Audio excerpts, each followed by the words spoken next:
And joining me right now here on the Mark Moses Show is a very happy gentleman who had a great weekend. He's rocking the South Florida Bulls hat right now. Big upset against the Florida Gators. Then his Bucs almost gave him a heart attack winning in Atlanta. Yes, he is the great Luke Easterling with Athlon Sports. My man, how you doing today? It's a victory Monday of all victory Mondays, man. What a football weekend for those of us who hail from Tampa. We had an absolute blast. Definitely a little dramatic. Our cardiologists are going to earn their money this season, obviously, but man, hell of a weekend. What a great time to be a Tampa Bay football fan right now. All right. Let's start with the Bulls then. They are 2-0. They're going to be at Miami. How big, just overall, rooting for this team for a long time, was that win in Gainesville over the weekend? I mean, it's huge in so many ways. It's the Bulls have beaten Florida State on the road before. They have beaten Miami on the road before. But both of those teams were kind of, it wasn't the Florida State of old. It wasn't necessarily the Miami of old. They caught them on kind of a down year, I think. I think Florida State was okay that year. Bulls beat them 17-7. I think that was 2009. But this is huge for a number of reasons because the Gators were always the most consistently good team of the big three, I think, over the last 15 or 20 years. And the Swamp is easily the hardest place to go win out of those three, I think. I think, no offense to Doak or the Orange Bowl or whatever, Hard Rock Stadium, whatever the heck it is now. Yeah. But the Swamp is the Swamp, man. I mean, if you've ever seen a game there, like it's a whole different ball game in that building, and much respect to the Gator fans that make it so. It's one of the most iconic facilities in the sport. So to go to the Swamp and not just beat a down Gators team, but to beat a team that's top, ranked in the top 15, which again, we're going to find out a lot about the Gators this week when they play LSU, and I know that. But I mean, it's just so massive for the program. Week one, you're at home against number 25 Boise State. And you beat the heck out of them, but you still don't know who's who, right? Is Boise actually that good? No Ashton Genty. Are you actually that good? You can squirrel that away and say, okay, maybe that's a fluke. Then you go to Gainesville and you beat the number 13 Gators. And I don't think there's a way to spin that as a fluke whatsoever. And again, we're going to find out a lot about the Bulls this week too. They got to go to Miami and they got to face number 5 Miami this week. So what a gauntlet. The rest of the American Conference is going to look mighty nice, I think, for the Bulls down the rest of the stretch. And they can't get complacent about that either. They got to show up and play. But I think, again, if you pull back and look at this program, before Alex Golesh got there, they won 4 football games in 3 years. And I think one of them was an FBS opponent. So the Jeff Scott era was so bad in Tampa that Alex Golesh gets there. And I spent a lot of time with Alex each of the last 2 off seasons. When, before his first season started, I got to sit down with him and write a series of features for athlonsports.com. I met up with him again last year after he had taken the Bulls to a bowl game and won a bowl game in his first season. He did it again last year. And to open up this season, and again, so much of what we talked about was how are you dealing with this ever-changing landscape of the sport and also trying to be a football coach at the same time. And so we talked a lot about those things. But what it says is that this program is finally back where it belongs, which is where it was, 10, 15 years ago when they were beating number 5 West Virginia, when they were number 2 in the country, when they were a perennial. I mean, there was a year, I want to say it was 2003, where they went 9-2, and the only teams they lost to were Oklahoma, who won the championship that year, and Arkansas, who was a top 25 team that year. I mean, this team has gone from not existing until 1997 to being, I think a team nobody wants to face, and they're back there again. So credit to Alex Golesh, credit to all the players and the staff that have kept people buying into this program. I think regardless of what happens this weekend against Miami, this team is going to be a force to be reckoned with, not just this season, but Golesh is clearly building a program the right way. And I think it's going to be sustainable. I'm excited again as an alum to see it happen. Definitely super biased and absolutely rooting for him to do it. But it's fun to watch, man. I'm excited to see him play this weekend. All right. There's 2 things I wanted to say to you. All right. And I love the alumni feel with the hat on. You're not messing around. I like this. Got the helmet back there. I think of when UCF jumped ship to go to the Big 12 and you lost that rivalry, which was a great game. And I wish terrible. That's a terrible thing, by the way. Yeah, we should still have it. So we should. There's kind of this feeling of, well, we're going to the Big 12. You're a bunch of losers. You're going to stay in this little conference. We're going right now with the two programs. When you look at them, UCF might be the worst team in the Big 12, and that could change. And South Florida, hey, maybe we go 2-1, maybe we go 3-0.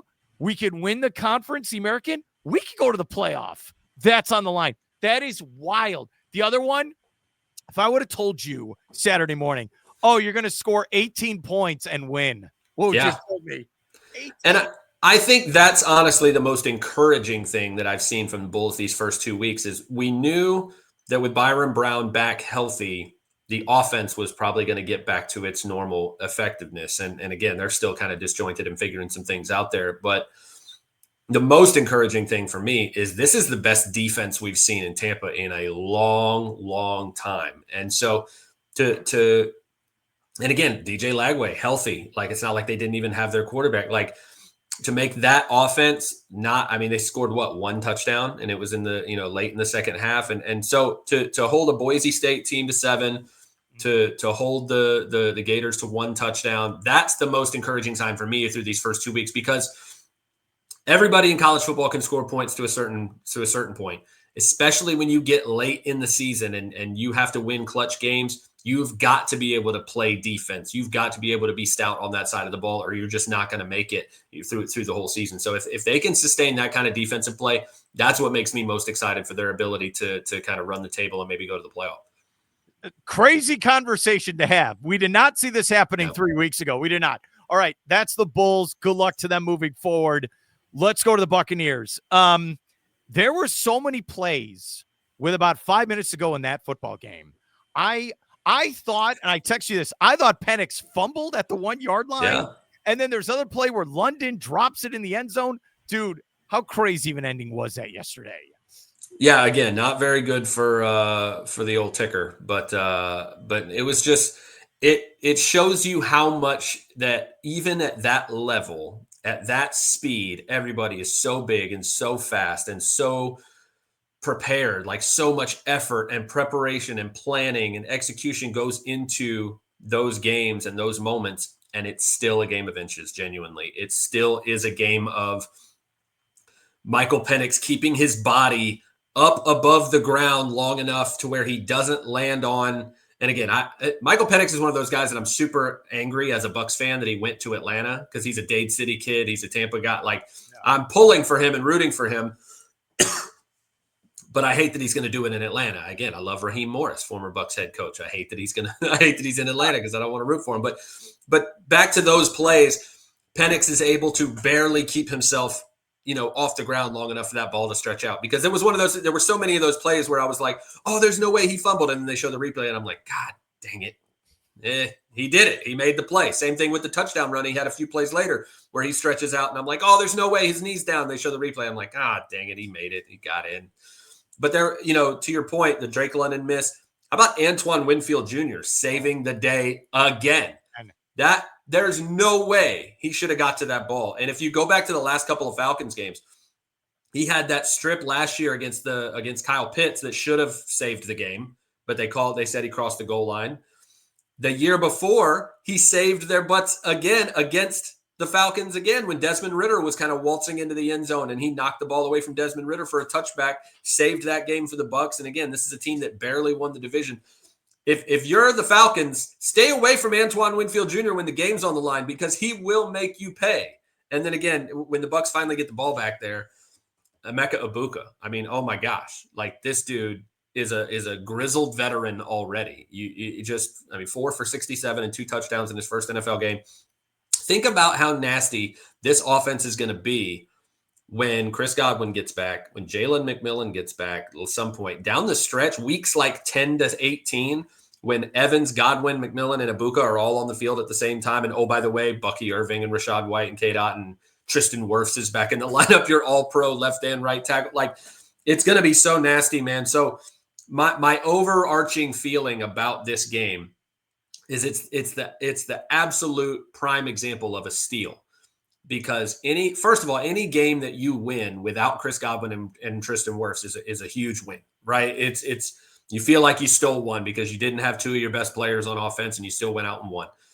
But you did it on the road and you did it against a division opponent. And that is just massive, especially against Atlanta, who's beaten them. They swept them last year. They've gone 5-1 against them. Atlanta has against Tampa Bay in the last few years.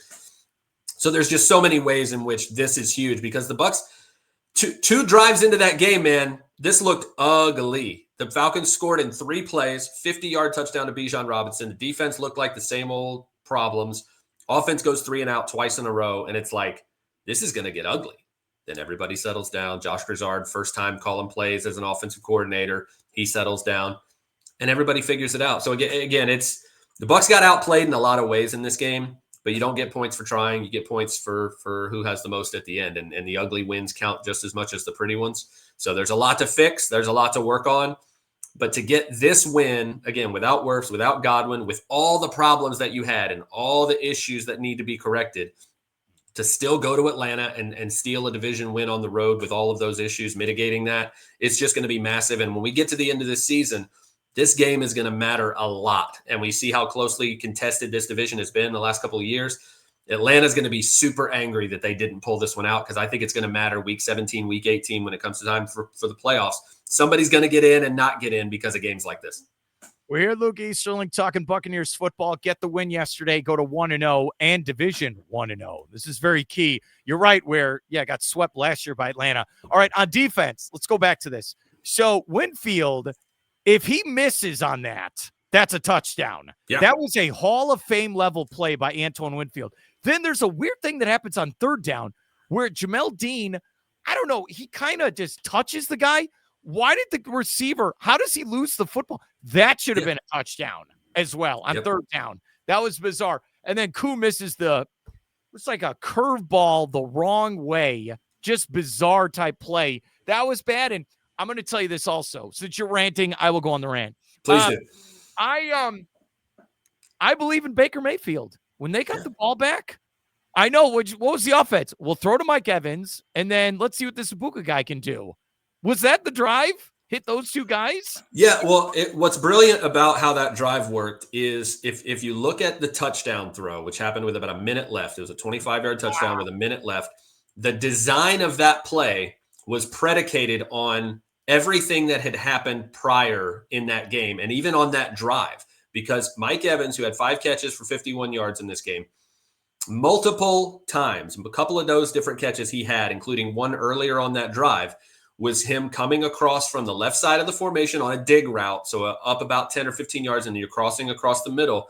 Baker had hit him a couple of times with that, and then earlier on that drive, I think that was the big first completion that got them up towards midfield, was he got Evans on that quick in-breaking route. He got him there. So what happens on the touchdown? He runs the same concept. It's what they call a high-low concept. You've got one route going over the top. You've got one route coming in front, over the middle, in front of the safety, because you're forcing the safety to decide, do I crash on the route in front of me, or do I stay back and take away the deep route? And because they had hit Evans multiple times on that route across the middle and the front, if you watch the replay, as soon as Evans breaks over the middle, Baker kind of gives him a little front shoulder pump, and Jesse Bates comes crashing down on that dig route to take that away. And he's like, oh, I'm going to get this pick. We're going to win this game. And what does that do? It takes the safety away from the middle of the field, and Ibuka replaces him. He runs right into that opening, and Baker just delivers an absolute, like you said, chef's kiss of a throw right on the money. And so it's kudos to Josh Grizzard, again, first-time play caller. It was his first regular season game calling plays, 35 years old. That was a huge moment where he's like, hey, we've set this up over these last couple of throws, the last couple of quarters. We know what we're going to bait this guy into doing, and it's going to free up our rookie. But, man, just a great way to finish the game that was ugly. The Bucs did not play well for 4 quarters, but these are the types of games that for years and years, if you followed this team for any length of time, these are the games the Bucs find a way to lose more often than not. And they found a way to win it yesterday. And go back and look at the Chiefs from last year. These are the types of games that every week, everybody, all the national fans, we'd all get pissed off because the Chiefs found a way to win a game they should have lost over and over and over and over again. That's what good teams do, man. It's not always going to be pretty. You got to find a way with the game on the line on either side of the ball, special teams, whatever it is. You got to find a way to make it not matter. The Bucs did that yesterday, and I think that bodes well for their ability to do it in the future. let's end with this, and I appreciate coming on, Luke. Again, so Tom Brady retires, and you're thinking, all right, well, who's the quarterback going to be? So Baker Mayfield is like, I'll play for $6 million with incentives. Sure. Yeah. Remember, we didn't know if that was going to work or not. We didn't know. No one had any idea. Has a great year. Comes back. Would they pay him $30 million a year? So yeah, he's still the 19th highest paid NFL quarterback right now. Yeah. What? Hey, dude, he is a legit top 10 quarterback. Did he throw for 4,000 yards last year? 4,540 touchdown passes. Only Lamar had more, I believe, and or maybe Joe Burrow as well. But yeah, 45 and 41 touchdowns is ridiculous. And at $30 million, it's an absolute bargain. And again, I'll sing Jason Light's praises all day long, the general manager, because it's not just about his ability to draft and develop these guys. And again, Ibuka is the latest example. But it's his whole organization, because you've got college scouting department. You've got the pro scouting department who looked at Baker Mayfield and said, this is someone we can work with. I think there's something there. And honestly, I wrote about this afterwards. I thought that with Baker Mayfield, if you looked at the trajectory of his career, the only time he was fully healthy and actually had a decent supporting cast in his whole career, the Browns went 11-5, and they went to the playoffs, and they beat the Pittsburgh Steelers in the playoffs. Yes. So I looked at that, and I was like, if you're telling me I got to pay $4-6 million to see if I can make that guy work with Mike Evans, with Chris Godwin, with this offensive line, with a good play calling scheme and those sorts of things, I was pretty high on the ability for. I didn't see 4,500 yards and 41 touchdowns, but man, I saw the ability for the Bucs to say, hey, while the Saints are going to go pay $38 million a year for Derek Carr, and the Giants are going to pay $40 million for Daniel Jones, and the Bucs are going to take a $4 or $6 million flyer on Baker Mayfield, and they're still paying him less than both of those guys were making. It was just a masterful move by a guy who, again, has drafted well, has made moves like trading a third-round pick for Jason Pierre-Paul, a couple years before they made the Super Bowl, a guy that was just so instrumental in transforming the culture for a losing franchise into a championship franchise. He just knows how to make the moves. And if you talk to Jason, he'll pass all the credit on to his staff. And again, he's got an incredible staff full of people, and they deserve their credit. His best trait is his ability to delegate and make sure everybody does their job and not take too much responsibility. But kudos to Jason we talk so much about we got to build a culture, and and these buzzwords that we like to use. This is what it looks like in actuality. This is what it means. It means 4 straight division titles. It means going from the GOAT to Baker Mayfield as a reclamation project and not missing a beat. And in fact, your offense gets better. That's what it looks like when you have a healthy organization from top to bottom that has synergy between the front office side, the coaching side, the players are all bought in. You have the right type of players on your team that are leaders and good teammates. That's why you see this consistent success that you've seen in Tampa. And that's why I think as long as Jason Light is in charge, as long as some of these key veterans and guys keep developing, I think it's just going to be over and over and over again until Jason Light decides he doesn't want to do it anymore. I saw you post about top moments ever for the 50th anniversary of the Buccaneers. I'm at the point, I think Levante David might have been. Has he been playing for the Bucs for 50 years? That's what it feels like, buddy. David is the man. Okay?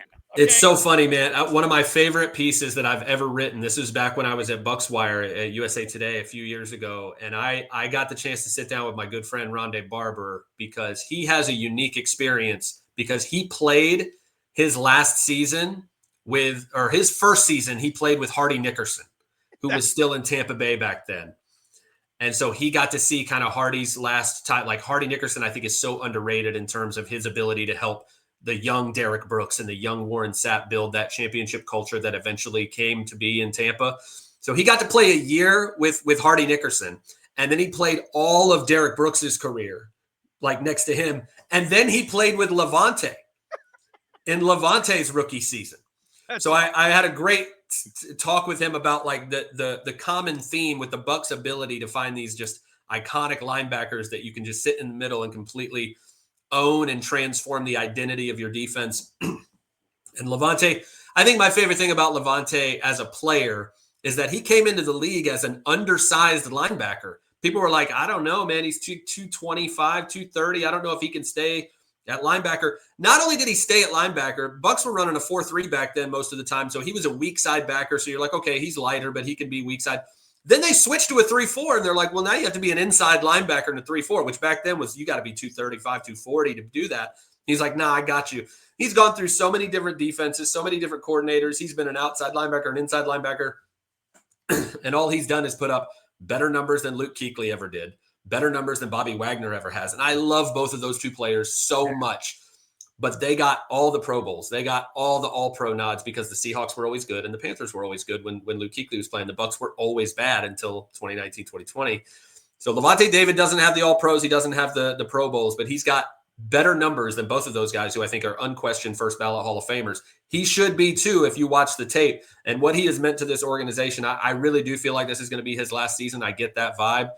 Soak it up, everybody. Soak it up watching 54 run around there because it's been a special thing, and those guys just don't come around very often. Yeah, when they're on that final drive and they showed him, I was like, I think I've been watching this guy for like 12 years. Dude, it's been so long, Mark, that he was on the team when they had the old uniforms before they switched to the alarm clock numbers, and now they've switched back. That's right. He wore them before and again. Like he was there for the switch and the switch back. That's how long it's been. I think I've known you for over 10 years. This is the most fired up I've ever seen you before. You are. Hey, this is what Victory Monday looks like, baby. This is what it looks like when the Bulls are back in the top 20 as they should be. It's a great day to be from Tampa and to love football. Luke Easterling, my man, thanks for your help and have a great day. All right. You too, Mark. Always a pleasure, buddy.